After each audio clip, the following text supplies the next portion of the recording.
model specification error. Now, please understand. See, a lot of times just leave what is autocorrelation. First, understand what is model specification error. A lot of times, what really happens is that we end up having specification errors.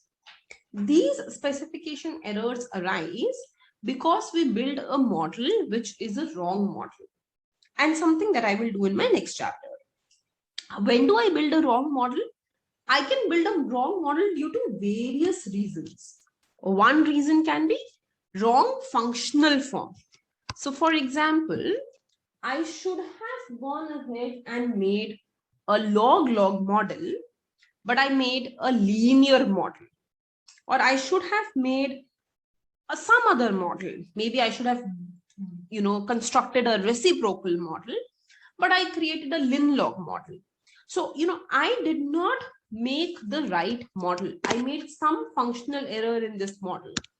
Then that is one reason why I will make a specification error. I am not specifying the correct model. The other reason can be when you don't include all the variables that should have been included, or include more variables. So take both examples. When I talk about not including the variables that should have been included, it would go like this. So for example, I know that salary should have two important factors: education and experience. Now, in this equation, if I don't include experience and I write this equation as this,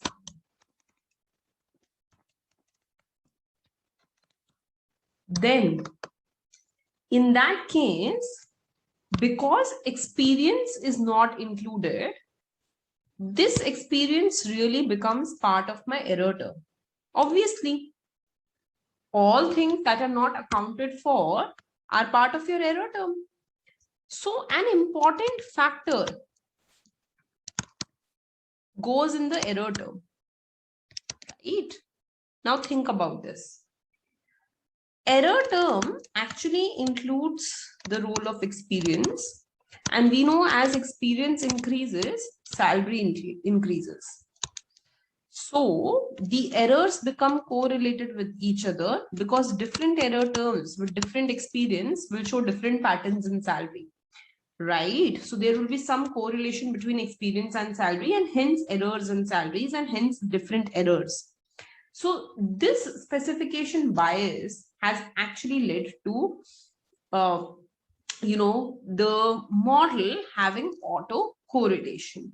So ideally, when you have an incorrect model being specified, the residuals start exhibiting a systematic pattern, and that leads to your auto correlation. Now, the third thing is known as the Cob Web Phenomena.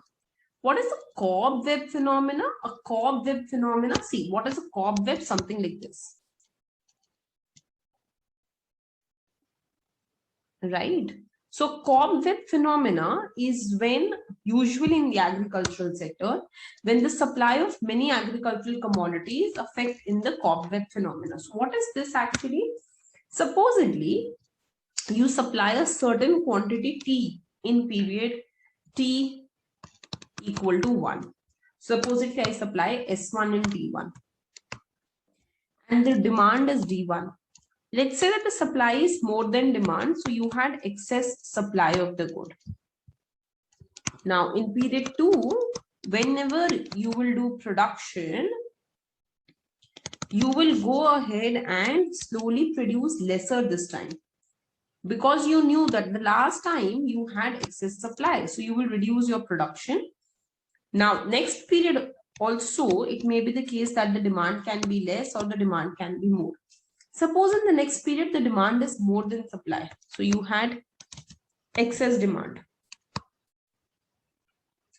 Again, in period 3, you will produce accordingly. So the Cob Web phenomena is where what you produce depends on the supply of the previous periods.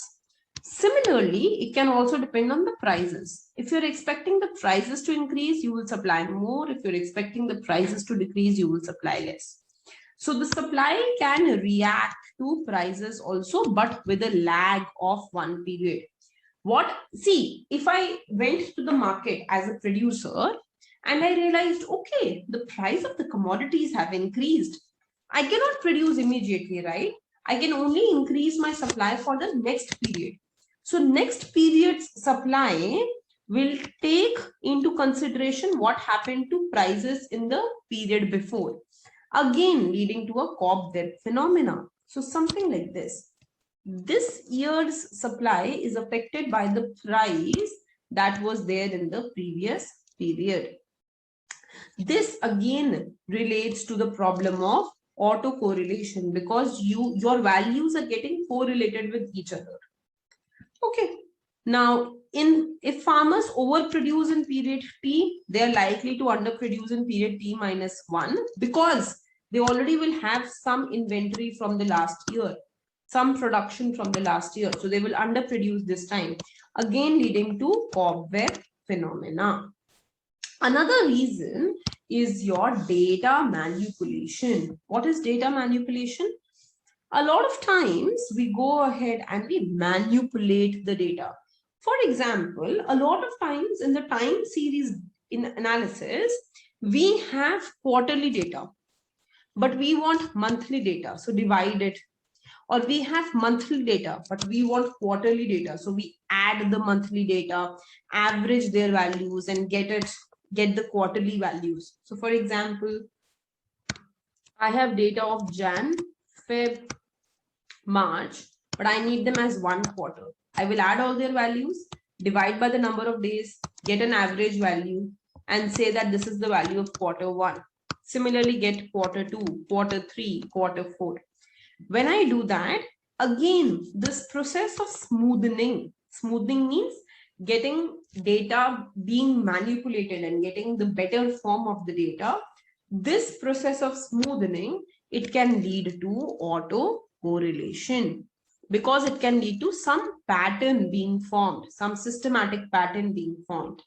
So all these are the reasons of autocorrelation. What are the reasons of autocorrelation? Inertia, in which your macroeconomic variables like GDP, production, employment, money supply, price index, they exhibit business cycles. They are affected by the periods, whether it is boom, whether it is recession, whether it is depression, whether it is recovery, etc. Second is model specification error. Model specification error is when the model is not correctly specified. The third is the Cob Web phenomena, where the supply of the agricultural products are affected by the prices of the previous period and the supply in the previous period. Data manipulation, where you smoothen out the data, which leads to certain issues of autocorrelation.